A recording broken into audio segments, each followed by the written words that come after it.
Hey guys, Ivan here, and in today's video we got a couple of very interesting bodybuilding updates. The first one is Samson who is showing us his leg update at 10 weeks out of the Arnold Classic. And I was looking at this and I was thinking about something that we definitely don't talk about enough. I mean, are Samson's legs the best legs in the world right now? I mean, who else is up there? Like, if you're looking at the top 5 in the world right now, who do we have? We have Derek Lunsford. Are his legs the best in the world? No. Hari Chopin? Maybe the quads, but the adductors, the hamstrings? No, I wouldn't say so. Martin Fitzwater, though, does have some really good freaking legs. Nick Walker? No, definitely not. The Hunter does have some pretty good legs as well. But as far as the best legs in the world right now overall, I think Samson might be the guy. Again, Hari probably has bigger quads. And yeah, Andrew Jack as well has some really good quads, but only from the front. Like from the sides and from the back, his legs are definitely not that good. So if we talk about the overall completeness, overall development, like quads, hamstrings, glutes and everything, I think it is pretty safe to say that Samson currently has the best legs in the world. Now, are his legs his best body part? I mean, I would say his chest could be his best body part, but I don't know, man. Like those hamstrings and like the legs from behind, maybe not the glutes, the conditioning in the glutes, but like the hamstrings and just the leg width from behind. And the quads as well. I mean, overall, everything considered, I would say that Samson is the guy with the best wheels in the world right now. Now, he is also like very, very big in every other body part, so it's not like his legs stand out that much. I think they did stand out a little bit more a couple of years ago, but his upper body caught up, so at this point, like, there aren't many standout body parts on his physique. It's all in very good balance. Maybe his chest is his most dominant body part, but the legs as well. I mean, the quads and again, the leg width from behind. And I honestly feel like at this point, like, he definitely shouldn't hold back with his legs. I think he, like, with his upper body, he can try and maybe bring up the legs even more.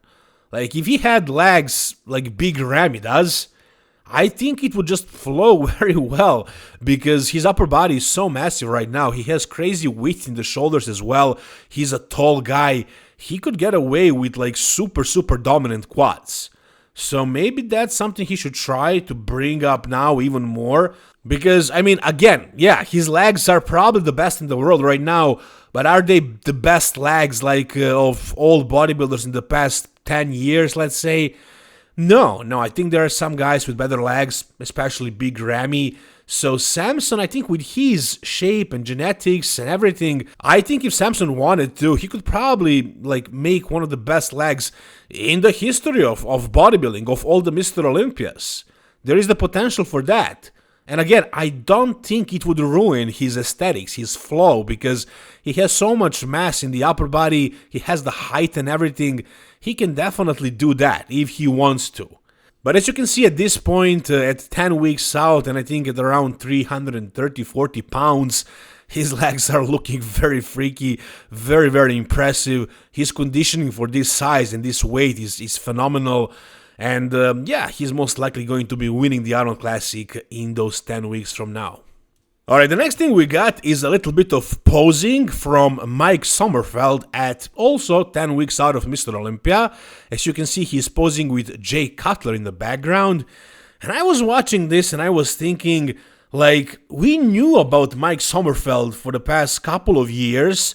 He placed, I believe, 4th or 5th like 2 years ago at Mr. Olympia. He was already one of the top classic physique guys in the world for the past couple of years, but up until this year's Mr. Olympia, we haven't really paid that much attention to him and his physique.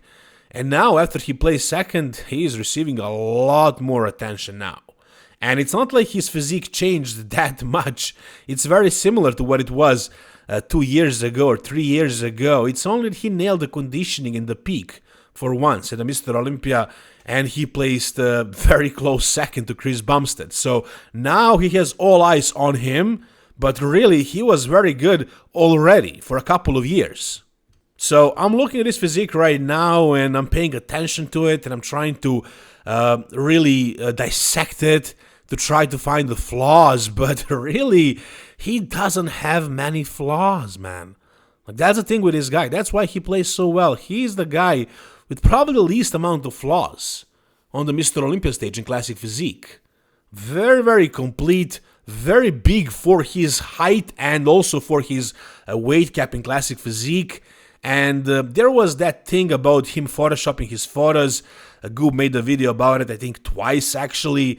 So we all kind of thought that he was a social media bodybuilder at some point, but he proved to us at the Mr. Olympia that he is not. And what you see right here, that's what he looks like right now. It's not photoshopped, it's not edited. This is it, and it's looking very good. As you can see, conditioning for 10 weeks out is looking great. But I think he got a little bit softer, so I'm thinking he probably had a health phase right after the Mr. Olympia because he knew he was going to start the prep for the Arnold Classic. So he got a little bit softer, which is perfect. I think he got healthy. I think he refreshed his body, but he maintained a pretty good body fat percent. I think for 10 weeks out, this is it. I mean, this is great. It's not just good, it's actually great. So he can definitely get in great condition and like maintain probably a lot of muscle and, come into the Arnold Classic looking his absolute best. If he does that, can he lose to somebody? To, let's say, Wesley Wissers, of course? I don't know. Again, Mike is definitely more complete than Wesley, but I think Wesley has a little bit more of that wow factor and classic lines. Stuff like that, the resemblance of Arnold himself. So this battle can be very, very interesting. We'll see what these guys are going to bring, but I gotta say, Mike Sommerfeld at this point is looking very complete, very muscular, very round, and with great conditioning for 10 weeks out. And I think it's very possible that we'll see the best of Mike so far. And that's most likely going to be enough to win the Arnold Classic, but we'll see. Alright, next we got a couple of shots from Stephane Matala, who is a former classic physique competitor, and as you guys know, he is now preparing for his open debut. His weight right now is freaking 130 kilos, guys. 130 kilos, which is crazy, which is basically Nick Walker weight. I mean, yeah, I know Nick is shorter, but it's not like Stephane is a tall guy. Not really. I mean, he's like, I don't know what height exactly, but he's not a super tall guy either. So he is 130 kilos, which is like 290. I mean, for that weight, does he look like he's 290? Can you compare this size to Nick Walker, for example? I don't think you can say so. I don't know. I don't know why. How is he this heavy and this big? But I mean, like there are guys like, for example, Michal Krizo, who are about the same size, same height, similar weight, and they are looking a lot bigger than Stephane. I mean, Martin Fitzwater is only like 230 something on stage, and he's definitely looking a lot bigger than Stephane right here. But I'm guessing it's because this is new weight, new muscle. I'm not sure how much of all this weight is muscle, how much is like water. I don't see a lot of fat, but he's probably very watery. So it's not like he gained 40 pounds of contractile tissue. No. He gained a lot, for sure. He's definitely growing very fast, but it's not like he's gonna be 260 on stage. I'm guessing he's gonna be like below 250, maybe like 240. And for his height, that's not gonna be exactly huge. Right, so it's gonna be a decent bodybuilding, open bodybuilding physique, and he has more time to make more progress, but it's not gonna be the biggest physique in open bodybuilding. I think it's going to be just big enough, and if he does enough shows and, he actually looks better than the other guys because of his structure, because of his shape. Like, for example, Dexter Jackson used to beat Big Ramy, and Big Ramy was 40 kilos heavier than Dexter, which is like almost 100 pounds. So it's not all about weight, it's a lot about the shape, the proportions, the symmetry, the flow of the physique, how you present yourself, and Stephane is a great poser as well. It's also plenty about the conditioning. If you are conditioned, you can look even bigger than you really are. If you peak well, if you're full at the same time when you're conditioned. So we'll see what he can bring, but he's coached by Patrick Tour, and I think Patrick has been really nailing these guys perfectly, like with Keon Pearson and so many others. I think when this guy steps on the stage finally, Stephane Matala, I think he's going to do really well in the Open. I'm not really sure if he can really win a pro show in his debut year, but if he's a little bit lucky, it can happen, and he can go to the Mr. Olympia his first year, but let's say that doesn't happen. Give him a couple of years. Give him 2, 3, maybe 4 years. I mean, with his shape and his structure and like with his muscle insertions, he kind of reminds me of Kevin Levrone a little bit. So I think if he really continues at this pace, keeps growing, keeps getting bigger and better, I think he has the potential to be one of the top guys in the Open, actually. I mean, you just saw what Chris Bumstead did in the Open. Like, he almost beat the 4th guy at the Mr. Olympia. So, I mean, that's Chris Bumstead. Stephane Matala never really reached those heights as a classic physique competitor. I think he skipped 2 Mr. Olympias he was qualified for in classic physique. But coming to the Mr. Olympia this year, I felt like if he prevailed, if he actually managed to make his weight and get in condition and do the Mr. Olympia, I had him, in my prediction, I had him actually in 4th. And I think he would definitely be in that top 8 call-out. I think he would be one of the top guys in classic physique. Of course, he wouldn't beat Chris Bumstead, but I don't know, man. Like, I could imagine even like comparing him to Mike Sommerfeld. I mean, I think he was that good in classic physique. But now that he's doing the Open, I think he's going to be much better because he actually has like a couple of body parts he needs to improve, mainly his back. Other than that, like, he's also very complete. And like with added muscle, and if he nails the conditioning and the peak and everything, like, he can be very dangerous already this year, actually next year. But in a couple of years, I think he's going to be a force for sure. What do you guys think about Stephane Matala? Tell me down below. And for the end of this video, I got these 2 photos for you guys of myself from the show I did. It was a pro qualifier. I actually placed 2nd. I didn't win a pro card, but a guy I was battling against in my division, in my height class, ended up winning the classic physique. So I saw how much more progress I need to make in order to be a pro. And I got the photos from the show, which I paid 100 euros for, and that's like $120. And I received the photos 2 weeks after the show, and there are only 2 photos that are decent, and they're actually pretty. I don't like them too much. I like the back shot, but the front shot, I don't know. They took a photo when I wasn't even flexing my legs.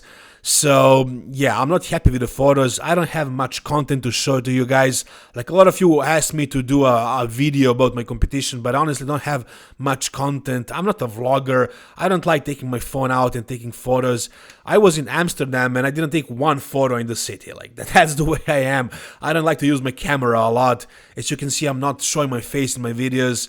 I know I should change that. It will definitely be a good thing for, like, marketing and for everything, but I don't know. I don't like it. Maybe I'll change that in the future. As of right now, I don't have much. I have these 2 shots. You guys can criticize my physique and break it down if you want. But really, unless I'm a pro, this is just a hobby for me still. So it's pretty much pointless. But yeah, we'll see. Hopefully I will turn pro at some point. Maybe, I think I'm going to take a longer off season now. Maybe like a year and a half or 2 years to reach my cap in the classic physique. I still have like, I don't know, man, a lot, like 8 kilos, which is like 20 pounds. So it's gonna take me some time to reach the weight cap. But this is what it was this year. I gained actually 7 kilos from last year, from a year and a half ago actually, and it's like around 17 pounds, something like that maybe. So I'm definitely happy with the progress I made. And if you guys are looking for a coach, somebody who's gonna help you make progress yourself, you know, get bigger and get conditioned for a show or just for the beach or whatever, you can DM me. I'm very affordable and I'm very available for you guys. I don't have too many clients, but I'm very focused on my clients that I have, and yeah, I can help you a lot. I'm sure I can tell you a lot of secrets that you don't know about prepping, that people don't speak about on different podcasts and so on. Like, I learned from different coaches I worked with, and I worked with many coaches so far. So guys, if you want to work with me, DM me on my social media on Instagram. If you guys enjoyed this video, give it a thumbs up. For more content like this, guys, subscribe to my channel. Thank you so much for watching. See you soon. All the best, and bye-bye.